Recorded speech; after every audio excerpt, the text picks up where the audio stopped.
I had two grandmothers that came over to New York around 1920. One from Tipperary, one from Mayo. I'm very proud of that. Yeah. Some Mayo people, very. Yep. It's really God's country up there. Yeah. And so my granny from Tip, when she came to this country, she worked as a chambermaid at the Plaza Hotel over there on 59th Street and 5th Avenue. And so I'm the oldest in my family. I'm from a family of 6 boys. And I was always in touch with my Irish side of the family. And on St. Patrick's Day, my nanny would take us on the bus from New Jersey over the George Washington Bridge, and then we'd get on the subway and head down to 5th Avenue. And she was always proud to watch the St. Patrick's Day on the corner of 59th and 5th, where she had worked. And here I was about 13 years old, and we'd watch the parade, and here came the police band, the fire department band, all of the different bagpipe bands, a lot of them that, you know, were city workers. And here I was, 13, and these guys had the big hats on. They looked like they were 10 feet tall. And I said, oh dear God, good God, that's for me. That's what I want to do. So, as luck would have it, I had a cousin that played. I didn't know this. So naturally, I got in touch with my cousin. His name was Malachi. My cousin, Malachi Dooley. And he was the twin brother of my granny. And so he got me started. And all through high school, that's all I wanted to do. My studies, my grades suffered because all I wanted to do was play the pipes. And, you know, I started wearing the kilt, and then that's what I used to do all growing up. I wasn't out hanging out with the guys on Friday night because that was band practice. And then the day came when I went on the cops in the NYPD, and I exchanged that kilt for a police uniform. But the job had a big bagpipe band, and I joined that band. So, just to back up a little bit, people will say, yeah, I see a lot of guys playing the bagpipes these days. Well, what you're seeing here is what's called the Highland pipes. They're mainly the Scottish pipes. They're different than the Irish pipes. And the reason why is the bagpipes were banned in Ireland during the Cromwell days. And the reason for that was the Brits said the bagpipes were an instrument of rebellion because the pipers would lead the Irish into battle against the Brits. So they said, right, no more of this bagpipes. You cannot play any bagpipes that's played standing up. So the Irish, ingenious as they are, invented the uilleann pipe, which is played sitting down. That's how they circumvented the English ban on the bagpipes. And it's its own instrument with its own culture, and it's used within traditional Irish music. But this bagpipe that I play, this originally came out of the Middle East with the Roman slaves. Wherever the Romans went in the empire, they brought the slaves with them, and the slaves were the ones that played a version of bagpipes.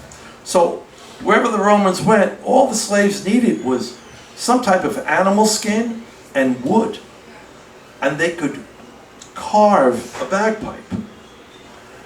And there were several different iterations of it. They still play them in the Middle East, but they sound totally different. It's a different scale and everything. But this Highland bagpipe, wherever the Brits went, in India, Africa, Asia, this bagpipe went with the Scottish soldiers who were part of the British Army, the Scottish regiments. They played them. This bagpipe is the national instrument of Scotland. So that's how this bagpipe got known around the world And then in America, this is what we play here, for the most part. So it's a very simple instrument, but difficult instrument to play. You have what's called drones. There's this large one, and then these two other drones. This is called the bass drone. These are called the tenor drones.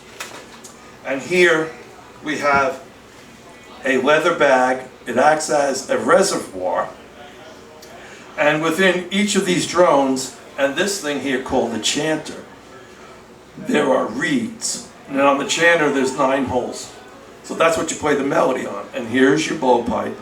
So when you blow in, the bag fills up, and there's a valve here to prevent the air from coming back. So the reeds sound because they're under pressure.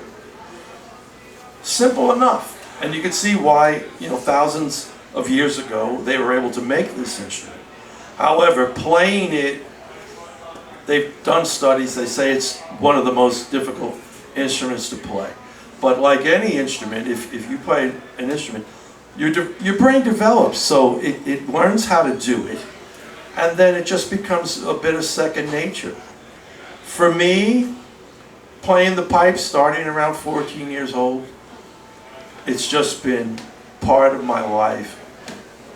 Playing this instrument has taken me all over the world, to the 4 corners of the world, everywhere from Istanbul, 42 states in America, most of Europe.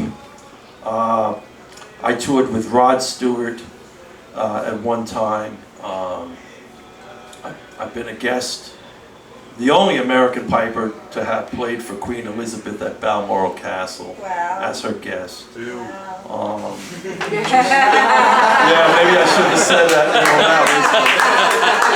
Wrong bar! Played for She's still dead. Down the street, Churchill's down the street. played for Mary McAleese, President of Ireland, several times. 26 counties. Yep. So anyway, I'm just going to finish off by playing you a couple of tunes. And so next time you see somebody playing the pipes, you have a little bit of understanding on what's going on. And like I said, it's just been part of my life. And I always consider myself fortunate, having learned something at a young age, and all these years I'm still doing it. So.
Want to introduce my co-host in this endeavor, John McDonough, and I want to just acknowledge John just won a very prestigious award last week at the first Irish Origin Theater Awards.